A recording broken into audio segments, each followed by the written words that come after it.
Here we start book reading named Rich Dad and Poor Dad by Robert Kiyosaki. The message is still to work hard, earn money, and spend it, and when we run short, we can always borrow more. Unfortunately, 90% of the Western world subscribes to the above dogma, simply because it's easier to find a job and work for money. Explanation ahead. Keep listening. Chapter 8. Getting started. There is gold everywhere. Most people are not trained to see it.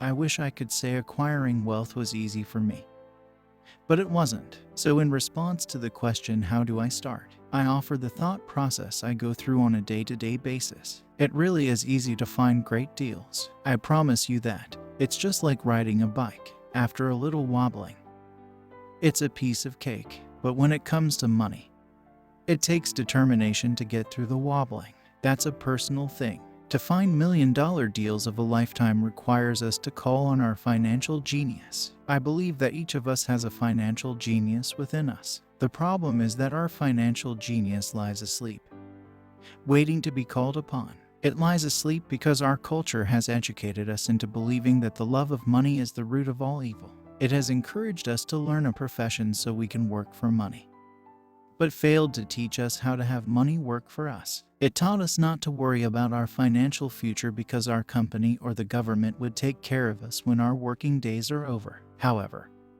it is our children, educated in the same school system, who will end up paying for this absence of financial education. The message is still to work hard, earn money, and spend it, and when we run short, we can always borrow more. Unfortunately, 90% of the Western world subscribes to the above dogma, simply because it's easier to find a job and work for money. If you are not one of the masses, I offer you the following 10 steps to awaken your financial genius. I simply offer you the steps I have personally followed. If you want to follow some of them, great. If you don't, make up your own. Your financial genius is smart enough to develop its own list. While in Peru, I asked a gold miner of 45 years how he was so confident about finding a gold mine. He replied, "There is gold everywhere. Most people are not trained to see it." And I would say that is true. In real estate, I can go out and in a day come up with 4 or 5 great potential deals, while the average person will go out and find nothing, even looking in the same neighborhood. The reason is that they have not taken the time to develop their financial genius. I offer you the following 10 steps as a process to develop your God-given powers. Powers over which only you have control. 1. Find a reason greater than reality. The power of spirit. If you ask most people if they would like to be rich or financially free, they would say yes. But then reality sets in. The road seems too long with too many hills to climb. It's easier to just work for money and hand the excess over to your broker. I once met a young woman who had dreams of swimming for the U.S. Olympic team. The reality was that she had to get up every morning at 4 o'clock to swim for 3 hours before going to school. She did not party with her friends on Saturday night. She had to study and keep her grades up, just like everyone else. When I asked her what fueled her superhuman ambition and sacrifice, she simply said, "I do it for myself and the people I love. It's love that gets me over the hurdles and sacrifices." A reason or a purpose is a combination of wants and don't wants. When people ask me what my reason for wanting to be rich is, I tell them that it is a combination of deep emotional wants and don't wants. I will list a few. First, the don't wants, for they create the wants. I don't want to work all my life. I don't want what my parents aspired for, which was job security in a house in the suburbs. I don't like being an employee. I hated that my dad always missed my football games because he was so busy working on his career. I hated it when my dad worked hard all his life and the government took most of what he worked for at his death. He could not even pass on what he worked so hard for when he died. The rich don't do that. They work hard and pass it on to their children. Now the wants. I want to be free to travel the world and live in the lifestyle I love. I want to be young when I do this. I want to simply be free. I want control over my time and my life. I want money to work for me. Those are my deep-seated emotional reasons. What are yours? If they are not strong enough, then the reality of the road ahead may be greater than your reasons. I have lost money and been set back many times, but it was the deep emotional reasons that kept me standing up and going forward. I wanted to be free by age 40. But it took me until I was 47, with many learning experiences along the way. As I said, I wish I could say it was easy. It wasn't, but it wasn't that hard either. I've learned that, without a strong reason or purpose, anything in life is hard if you do not have a strong reason. There is no sense reading further. It will sound like too much work. 2. Make daily choices. The power of choice is the main reason people want to live in a free country. We want the power to choose, financially. With every dollar we get in our hands, we hold the power to choose our future. To be rich, poor, or middle class, our spending habits reflect who we are. Poor people simply have poor spending habits. The benefit I had as a boy was that I loved playing Monopoly constantly. Nobody told me Monopoly was only for kids. So I just kept playing the game as an adult. I also had a rich dad who pointed out to me the difference between an asset and a liability. So a long time ago, as a little boy, I chose to be rich, and I knew that all I had to do was learn to acquire assets. Real assets. My best friend, Mike, had an asset column handed to him, but he still had to choose to learn to keep it. Many rich families lose their assets in the next generation simply because there was no one trained to be a good steward over their asset. Most people choose not to be rich. For 90% of the population, being rich is too much of a hassle, so they invent sayings that go, "I'm not interested in money. I'll never be rich. I don't have to worry. I'm still young. When I make some money, then I'll think about my future." My husband, wife handles the finances. The problem with those statements is that they rob the person who chooses to think such thoughts of two things. One is time, which is your most precious asset. The second is learning. Having no money should not be an excuse to not learn, but that is a choice we all make daily. The choice of what we do with our time, our money, and what we put in our heads. That is the power of choice. All of us have choice. I just choose to be rich, and I make that choice every day. Invest first in education. In reality, the only real asset you have is your mind, the most powerful tool we have dominion over. Each of us has the choice of what we put in our brain once we're old enough. You can watch TV, read golf magazines, or go to ceramics class or a class on financial planning. You choose. Most people simply buy investments rather than first investing and learning about investing. A friend of mine recently had her apartment burglarized. The thieves took her electronics and left all the books. And we all have that same choice. 90% of the population buys TV sets, and only about 10% buy business books. So what do? I go to seminars. I like it when they are at least 2 days long because I like to immerse myself in a subject. In 1973, I was watching this guy on TV who was advertising a 3-day seminar on how to buy real estate for nothing down. I spent $385, and that course has made me at least $2 million, if not more. But more importantly, it bought me life. I don't have to work for the rest of my life because of that one course. I go to at least 2 such courses every year. I love CDs and audiobooks. The reason? I can easily review what I just heard. I was listening to an investor say something I completely disagreed with. Instead of becoming arrogant and critical, I simply listened to that 5-minute stretch at least 20 times. Maybe more. But suddenly, by keeping my mind open, I understood why he said what he said. It was like magic. I felt like I had a window into the mind of one of the greatest investors of our time. I gained tremendous insight into the vast resources of his education and experience. The net result? I still have the old way I used to think, and I now have a new way of looking at the same problem or situation. I have 2 ways to analyze a problem or trend, and that is priceless. Today, I often say, how would Donald Trump do this, or Warren Buffett or George Soros? The only way I can access their vast mental power is to be humble enough to read or listen to what they have to say. Arrogant or critical people are often people with low self-esteem who are afraid of taking risks. That's because if you learn something new, you are then required to make mistakes in order to fully understand what you have learned. If you have read this far, arrogance is not one of your problems. Arrogant people rarely read or listen to experts. Why should they? They are the center of the universe. There are so many intelligent people who argue or defend when a new idea clashes with the way they think.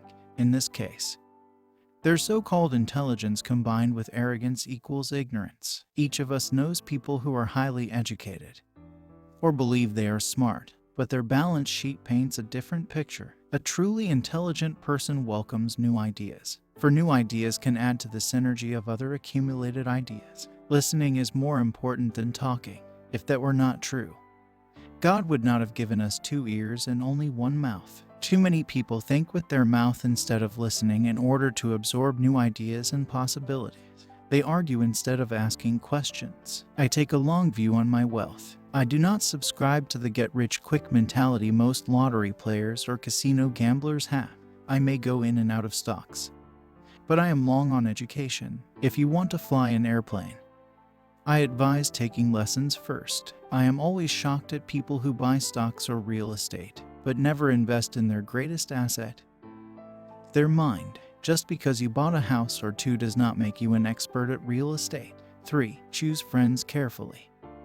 The power of association. First of all, I do not choose my friends by their financial statements. I have friends who have actually taken a vow of poverty as well as friends who earn millions every year. The point is that I learn from all of them. Now, I will admit that there are people I have actually sought out because they had money, but I was not after their money. I was seeking their knowledge. In some cases, these people who had money have become dear friends. I've noticed that my friends with money talk about money. They don't do it to brag. They're interested in the subject. So I learn from them, and they learn from me. My friends who are in dire financial straits do not like talking about money, business, or investing. They often think it rude or unintellectual. So I also learn from my friends who struggle financially. I find out what not to do. I have several friends who have generated over $1 billion in their short lifetimes. The 3 of them report the same phenomenon. Their friends who have no money have never come to them to ask them how they did it, but they do come asking for one of 2 things, or both: a loan or a job. Warning: don't listen to poor or frightened people. I have such friends, and while I love them dearly, they are the Chicken Littles of life. To them, when it comes to money, especially investments, it's always, the sky is falling. The sky is falling. They can always tell you why something won't work. The problem is that people listen to them. But people who blindly accept doom and gloom information are also chicken littles. As that old saying goes, birds of a feather flock together. If you watch business channels on TV, they often have a panel of so-called experts. One expert will say the market is going to crash, and the other will say it's going to boom. If you're smart, you listen to both. Keep your mind open, because both have valid points. Unfortunately, most poor people listen to Chicken Little. I have had many close friends try to talk me out of a deal or an investment. Not long ago, a friend told me he was excited because he found a 6% certificate of deposit. I told him I earned 16% from the state government. The next day he sent me an article about why my investment was dangerous. I have received 16% for years now, and he still receives 6%. I would say that one of the hardest things about wealth building is to be true to yourself and to be willing to not go along with the crowd. This is because, in the market, it is usually the crowd that shows up late that is slaughter. If a great deal is on the front page, it's too late in most instances. Look for a new deal. As we used to say as surfers, there is always another wave. People who hurry and catch a wave late usually are the ones who wipe out. Smart investors don't time the markets. If they miss a wave, they search for the next one and get themselves in position. This is hard for most investors because buying what is not popular is frightening. Timid investors are like sheep going along with the crowd, or their greed gets them in when wise investors have already taken their profits and moved on. Wise investors buy an investment when it's not popular. They know their profits are made when they buy, not when they sell. They wait patiently. As I said, they do not time the market. Just like a surfer, they get in position for the next big swell. It's all insider trading. There are forms of insider trading that are illegal, and there are forms of insider trading that are legal. But either way, it's insider trading. The only distinction is, How far away from the inside are you? The reason you want to have rich friends is because that is where the money is made. It's made on information. You want to hear about the next boom. Get in. And get out before the next bust. I'm not saying do it illegally. But the sooner you know, the better your chances are for profits with minimal risk. That is what friends are for. And that is financial intelligence. 4. Master a formula and then learn a new one. The power of learning quickly in order to make bread. Every baker follows a recipe, even if it's only held in their head. The same is true for making money. Most of us have heard the saying, "You are what you eat." I have a different slant. I say, you become what you study. In other words, be careful what you learn, because your mind is so powerful that you become what you put in your head. For example, if you study cooking, you then tend to cook. If you don't want to be a cook anymore, then you need to study something else. When it comes to money, the masses generally have one basic formula they learned in school, and it's this: work for money. The predominant formula I see in the world is that every day millions of people get up, go to work, earn money, pay bills, balance checkbooks, buy some mutual funds, and go back to work. That is the basic formula or recipe if you're tired of what you're doing or you're not making enough. It's simply a case of changing the formula via which you make money. Years ago, when I was 26, I took a weekend class called How to Buy Real Estate Foreclosures. I learned a formula. The next trick was to have the discipline to actually put into action what I had learned. That is where most people stop. For 3 years, while working for Xerox, I spent my spare time learning to master the art of buying foreclosures. I've made several $1,000,000 using that formula. So after I mastered that formula, I went in search of other formulas for many of the classes. I did not directly use the information I learned, but I always learned something new. I have attended classes designed for derivative traders, commodity option traders, and chaologists. I was way out of my league, being in a room full of people with doctorates in nuclear physics and space science. Yet, I learned a lot that made my stock and real estate investing more meaningful and lucrative. Most junior colleges and community colleges have classes on financial planning and buying traditional investments. They are good places to start, but I always search for a faster formula. That is why, on a fairly regular basis, I make more in a day than many people will make in their lifetime. Another side note: in today's fast-changing world, it's not so much what you know anymore that counts, because often what you know is old. It is how fast you learn. That skill is priceless. It's priceless in finding faster formulas, recipes, if you will, for making dough. Working hard for money is an old formula born in the day of cavemen. 5. Pay yourself first. The power of self-discipline. If you cannot get control of yourself, do not try to get rich. It makes no sense to invest, make money, and blow it. It is the lack of self-discipline that causes most lottery winners to go broke soon after winning millions. It is the lack of self-discipline that causes people who get a raise to immediately go out and buy a new car or take a cruise. It is difficult to say which of the 10 steps is the most important, but of all the steps, this step is probably the most difficult to master if it is not already a part of your makeup. I would venture to say that personal self-discipline is the #1 delineating factor between the rich, the poor, and the middle class. Simply put, people who have low self-esteem and low tolerance for financial pressure can never be rich. As I have said, a lesson learned from my rich dad was that the world will push you around. The world pushes people around, not because other people are bullies, but because the individual lacks internal control and discipline. People who lack internal fortitude often become victims of those who have self-discipline. In the entrepreneur classes I teach, I constantly remind people to not focus on their product, service, or widget, but to focus on developing management skills. The 3 most important management skills necessary to start your own business are management of 1. Cash flow, 2. People, 3. Personal time. I would say the skills to manage these 3 apply to anything, not just entrepreneurs. The 3 matter in the way you live your life as an individual, or as part of a family, a business, a charitable organization, a city, or a nation. Each of these skills is enhanced by the mastery of self-discipline. I do not take the saying, "Pay yourself first" lightly. The statement, "Pay yourself first," comes from George Clason's book, The Richest Man in Babylon. Millions of copies have been sold. But while millions of people freely repeat that powerful statement, few follow the advice. As I said, financial literacy allows one to read numbers.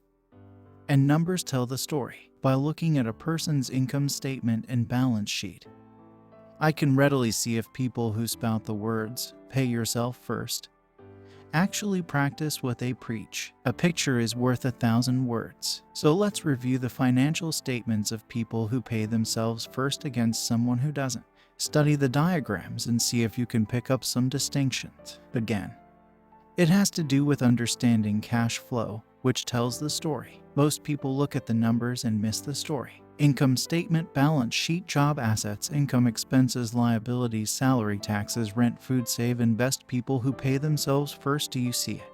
The diagram reflects the actions of individuals who choose to pay themselves first. Each month, they allocate money to their asset column before they pay their monthly expenses. Although millions of people have read Clason's book and understand the words, "Pay yourself first," in reality, they pay themselves last. Now I can hear the howls from those of you who sincerely believe in paying your bills first. And I can hear all the responsible people who pay their bills on time.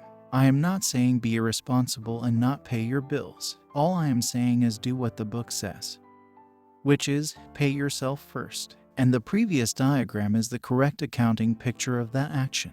Job assets, income statement, balance sheet, expenses, liabilities, salary, taxes, rent, food. People who pay everyone else first. If you can truly begin to understand the power of cash flow, you will soon realize what is wrong with the previous diagram, or why 90% of people work hard all their lives and need government support like Social Security when they are no longer able to work. Kim and I have had many bookkeepers, accountants, and bankers who have had a major problem with this way of looking at pay yourself first. The reason is that these financial professionals actually do what the masses do. They pay themselves last. There have been times in my life when, for whatever reason, cash flow was far less than my bills. I still paid myself first. My accountant and bookkeeper screamed in panic, "They're going to come after you. The IRS is going to put you in jail. You're going to ruin your credit rating. They'll cut off the electricity." I still paid myself first. Why, you ask? Because that's what the story, The Richest Man in Babylon, was all about. The power of self-discipline and the power of internal fortitude, as my rich dad taught me the first month I worked for him. Most people allow the world to push them around. A bill collector calls and you pay or else. A sales clerk says, "Oh, just put it on your charge card." Your real estate agent tells you, "Go ahead." The government allows you a tax deduction on your home. That is what the book is really about. Having the guts to go against the tide and get rich. You may not be weak, but when it comes to money, many people get wimpy. I am not saying be irresponsible. The reason I don't have high credit card debt and due to debt is because I pay myself first. The reason I minimize my income is because I don't want to pay it to the government. That is why my income comes from my asset column, through a Nevada corporation. If I work for money, the government takes it, although I pay my bills last. I am financially astute enough to not get into a tough financial situation. I don't like consumer debt. I actually have liabilities that are higher than 99% of the population, but I don't pay for them. Other people pay for my liabilities. They're called tenants. So rule number 1 in paying yourself first is, don't get into consumer debt in the first place. Although I pay my bills last, I set it up to have only small unimportant bills that are due. When I occasionally come up short, I still pay myself first. I let the creditors and even the government scream. I like it when they get tough. Why? Because those guys do me a favor. They inspire me to go out and create more money. So I pay myself first, invest the money, and let the creditors yell. I generally pay them right away anyway. Kim and I have excellent credit. We just don't cave into pressure and spend our savings or liquidate stocks to pay for consumer debt. That is not too financially intelligent. To successfully pay yourself first, keep the following in mind. 1. Don't get into large debt positions that you have to pay for. Keep your expenses low. Build up assets first, then buy the big house or nice car. Being stuck in the rat race is not intelligent. 2. When you come up short, let the pressure build and don't dip into your savings or investments. Use the pressure to inspire your financial genius to come up with new ways of making more money.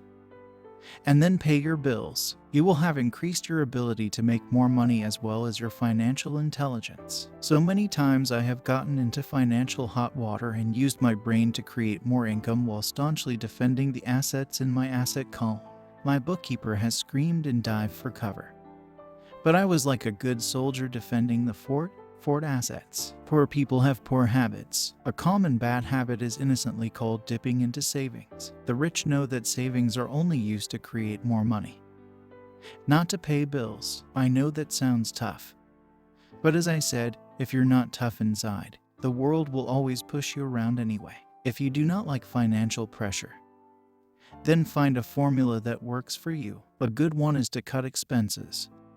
Put your money in the bank. Pay more than your fair share of income tax, buy safe mutual funds, and take the vow of the average. But this violates the pay yourself first rule. This rule does not encourage self-sacrifice or financial abstinence. It doesn't mean pay yourself first and starve. Life was meant to be enjoyed. If you call on your financial genius, you can have all the goodies of life, get rich, and pay bills. And that is financial intelligence. 6. Pay your brokers well.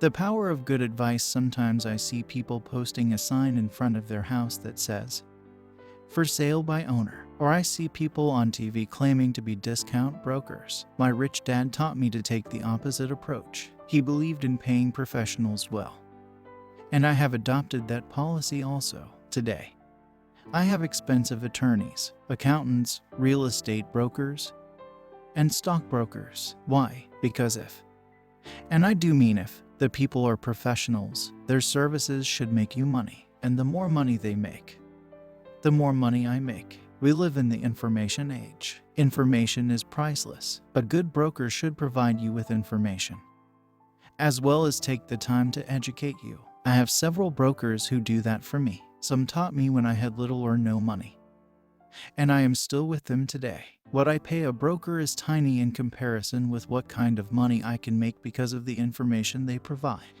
I love it when my real estate broker or stockbroker makes a lot of money because that usually means I made a lot of money. A good broker saves me time. In addition to making me money, like when I bought the vacant land for $9,000 and sold it immediately for over $25,000 so I could buy my Porsche quicker. A broker is my eyes and ears in the market. They're there every day so I do not have to be. I'd rather play golf. People who sell their house on their own must not value their time much. Why would I want to save a few bucks when I could use that time to make more money or spend it with those I love? What I find funny is that so many poor and middle-class people insist on tipping restaurant help 15 to 20%, even for bad service, but complain about paying a broker 3 to 7%. They enjoy tipping people in the expense column and stiffing people in the asset column. That is not financially intelligent. Keep in mind that not all brokers are created equal. Unfortunately, most brokers are only salespeople. They sell, but they themselves own little or no real estate. There is a tremendous difference between a broker who sells houses and a broker who sells investments. The same is true for stock, bond, mutual fund, and insurance. Brokers who call themselves financial planners. When I interview any paid professional, I first find out how much property or stocks they personally own and what percentage they pay in taxes. And that applies to my tax attorney as well as my accountant. I have an accountant who minds his own business. His profession is accounting, but his business is real estate. I used to have an accountant who was a small business accountant, but he had no real estate. I switched because we did not love the same business. Find a broker who has your best interests at heart. Many brokers will spend the time educating you, and they could be the best asset you find. Just be fair.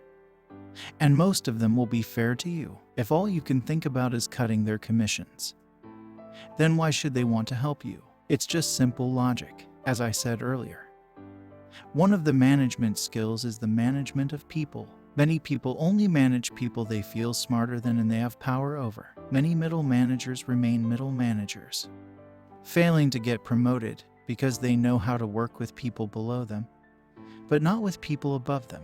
The real skill is to manage and reward the people who are smarter than you in some technical area. That is why companies have a board of directors. That is financial intelligence. 7. Be an Indian giver.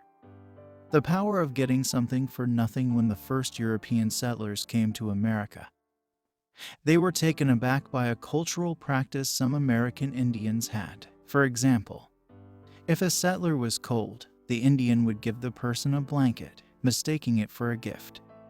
The settler was often offended when the Indian asked for it back. The Indians also got upset when they realized the settlers did not want to give it back. That is where the term Indian giver came from. A simple cultural misunderstanding. In the world of the asset column, being an Indian giver is vital to wealth. The sophisticated investor's first question is, how fast do I get my money back? They also want to know what they get for free, also called a piece of the action. That is why the ROI, or return on investment, is so important. The bank wanted $60,000 and I submitted a bid for $50,000, which they took, simply because, along with my bid, was a cashier's check for $50,000. They realized I was serious. Most investors would say, aren't you tying up a lot of cash? Would it not be better to get a loan on it? The answer is, not in this case. My investment company uses this condominium as a vacation rental in the winter months when the snowbirds come to Arizona. It rents for $2,500 a month for 4 months out of the year. For rental during the off-season, it rents for only $1,000 a month. I had my money back in about 3 years. Now I own this asset, which pumps money out for me month in and month out. The same is done with stocks. Frequently, my broker calls and recommends I move a sizable amount of money into the stock of a company that he feels is just about to make a move that will add value to the stock, like announcing a new product. I will move my money in for a week to a month while the stock moves up. Then I pull my initial dollar amount out and stop worrying about the fluctuations of the market, because my initial money is back and ready to work on another asset. So my money goes in, and then it comes out, and I own an asset that was technically free. True, I have lost money on many occasions, but I only play with money I can afford to lose. I would say, on an average 10 investments, I hit home runs on 2 or 3, while 5 or 6 do nothing, and I lose on 2 or 3. But I limit my losses to only the money I have in at that time. The sophisticated investor's first question is, how fast do I get my money back? People who hate risk put their money in the bank. In the long run, safe savings are better than no savings, but it takes a long time to get your money back in most instances, you don't get anything for free with it. On every one of my investments, there must be an upside, something for free, like a condominium, a mini storage, a piece of free land, a house, stock shares, or an office building. And there must be limited risk, or a low-risk idea. There are books devoted entirely to this subject, so I will not talk about it here. Ray Kroc, of McDonald's fame, sold hamburger franchises, not because he loved hamburgers, but because he wanted the real estate under the franchise for free. So wise investors must look at more than ROI. They look at the assets they get for free once they get their money back. That is financial intelligence. 8. Use assets to buy luxuries. The power of focus. A friend's child has been developing a nasty habit of burning a hole in his pocket. Just 16, he wanted his own car. The excuse: all his friends' parents gave their kids cars. The child wanted to go into his savings and use it for a down payment. That was when his father called me and then came to see me. Do you think I should let him do it, or should I just buy him a car? I answered, it might relieve the pressure in the short term, but what have you taught him in the long term? Can you use this desire to own a car and inspire your son to learn something? Suddenly the lights went on, and he hurried home. 2 months later I ran into my friend again. Does your son have his new car? I asked. No, he doesn't, but I gave him $3,000 for the car. I told him to use my money instead of his college money. Well, that's generous of you. I said, "Not really. The money came with a hitch." "So what was the hitch?" I asked. "Well, first we played your cash flow game. We then had a long discussion about the wise use of money. After that, I gave him a subscription to the Wall Street Journal and a few books on the stock market." "Then what?" I asked. "What was the catch?" I told him the $3,000 was his, but he could not directly buy a car with it. He could use it to find a stockbroker and buy and sell stocks. Once he had made $6,000 with the $3,000, the money would be his for the car, and the $3,000 would go into his college fund.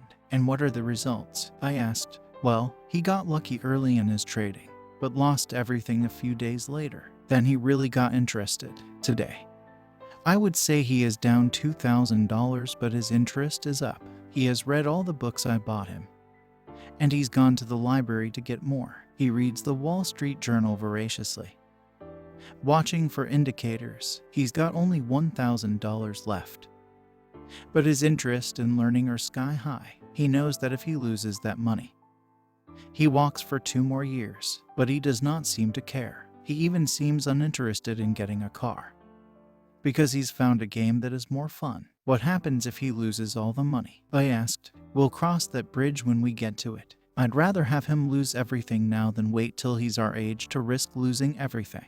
And besides, that is the best $3,000 I've ever spent on his education. What he is learning will serve him for life. And he seems to have gained a new respect for the power of money." As I said earlier, if a person cannot master the power of self-discipline, it is best not to try to get rich. I say this because, although the process of developing cash flow from an asset column is easy in theory, what's hard is the mental fortitude to direct money to the correct use. Due to external temptations, it is much easier in today's consumer world to simply blow money out the expense column. With weak mental fortitude, that money flows into the paths of least resistance. That is the cause of poverty and financial struggle. The following example illustrates the financial intelligence needed to direct money to make more money. If we give 100 people $10,000 at the start of the year, I believe that at the end of the year, 80 would have nothing left. In fact, many would have created greater debt by making a down payment on a new car, refrigerator, electronics, or a holiday. 16 would have increased that $10,000 by 5 minus 10%. 4 would have increased it to $20,000 or into the millions. We go to school to learn a profession so we can work for money. It is my opinion that it's just as important to learn how to have money work for you. I love my luxuries as much as anyone else. The difference is I don't buy them on credit. It's the keep up with the Joneses trap. When I wanted to buy a Porsche, the easy road would have been to call my banker and get a loan. Instead of choosing to focus in the liability column, I chose to focus in the asset column. As a habit, I use my desire to consume to inspire and motivate my financial genius to invest. Too often today, we focus on borrowing money to get the things we want instead of focusing on creating money. One is easier in the short term, but harder in the long term. It's a bad habit that we as individuals and as a nation have gotten into. Remember, the easy road often becomes hard, and the hard road often becomes easy. The earlier you can train yourself and those you love to be masters of money, the better. Money is a powerful force. Unfortunately, people use the power of money against themselves. If your financial intelligence is low, money will run all over you. It will be smarter than you. If money is smarter than you will work for it all your life. To be the master of money, you need to be smarter than it. Then money will do as it is told. It will obey you, instead of being a slave to it. You will be the master of it. That is financial intelligence. 9. Choose heroes. The power of myth. When I was a kid, I greatly admired Willie Mays, Hank Aaron, and Yogi Berra. They were my heroes, and I wanted to be just like them. I treasured their baseball cards. I knew their stats, the RBIs, the ERAS, their batting averages, how much they got paid, and how they came up from the minor leagues. As a 9-year-old kid, when I stepped up to bat or played first base or catcher, I wasn't me. I pretended I was a famous baseball player. It's one of the most powerful ways we learn. And we often lose that as adults. We lose our heroes today. I watch young kids playing basketball near my home. On the court, they're not little Johnny. They're pretending to be their favorite basketball hero. Copying or emulating heroes is true power learning. I have new heroes as I grow older. I have golf heroes and I copy their swings and do my best to read everything I can about them. I also have heroes such as Donald Trump, Warren Buffett, Peter Lynch, George Soros, and Jim Rogers. I know their stats just like I knew the ERAS and RBIs of my childhood baseball heroes. I follow what Warren Buffett invests in. And I read anything I can about his point of view on the market and how he chooses stocks. And I read about Donald Trump, trying to find out how he negotiates and puts deals together, just as I was not me when I was up to bat. When I'm in the market or I'm negotiating a deal, I am subconsciously acting with the bravado of Trump. Or when analyzing a trend, I look at it as though Warren Buffett were doing it by having heroes. We tap into a tremendous source of raw genius, but heroes do more than simply inspire us. Heroes make things look easy. Making it look easy convinces us to want to be just like them, if they can do it. So can I when it comes to investing. Too many people make it sound hard. Instead, find heroes who make it look easy. 10. Teach and you shall receive. The power of giving. Both of my dads were teachers. My rich dad taught me a lesson I have carried all my life: the necessity of being charitable or giving. My educated dad gave a lot of his time and knowledge, but almost never gave away money. He usually said that he would give when he had some extra money. But of course there was rarely any extra. My rich dad gave money as well as education. He believed firmly in tithing. If you want something, you first need to give, he would always say. When he was short of money, he gave money to his church or to his favorite charity. If I could leave one single idea with you, it is that idea: whenever you feel short or in need of something, give what you want first and it will come back in buckets. That is true for money. A smile, love, or friendship. I know it is often the last thing a person may want to do, but it has always worked for me. I trust that the principle of reciprocity is true. And I give what I want. I want money, so I give money, and it comes back in multiples. I want sales, so I help someone else sell something, and sales come to me. I want contacts, and I help someone else get contacts. Like magic, contacts come to me. I heard a saying years ago that went, God does not need to receive, but humans need to give. My rich dad would often say, poor people are more greedy than rich people. He would explain that if a person was rich, that person was providing something that other people wanted. In my life, whenever I have felt needy or short of money or short of help, I simply went out or found in my heart what I wanted and decided to give it first. And when I gave, it always came back. It reminds me of the story of the guy sitting with firewood in his arms on a cold, freezing night. He is yelling at the pot-bellied stove, when you give me some heat, then I'll put some wood in you. And when it comes to money, love, happiness, sales, and contacts, all one needs to remember is to give first. Often just the process of thinking of what I want and how I could give that to someone else breaks free a torrent of bounty. Whenever I feel that people aren't smiling at me, I simply begin smiling and saying hello. Like magic, the next thing I know, I'm surrounded by smiling people. It is true that your world is only a mirror of you. So that's why I say, teach and you shall receive. I have found that the more I teach those who want to learn, the more I learn.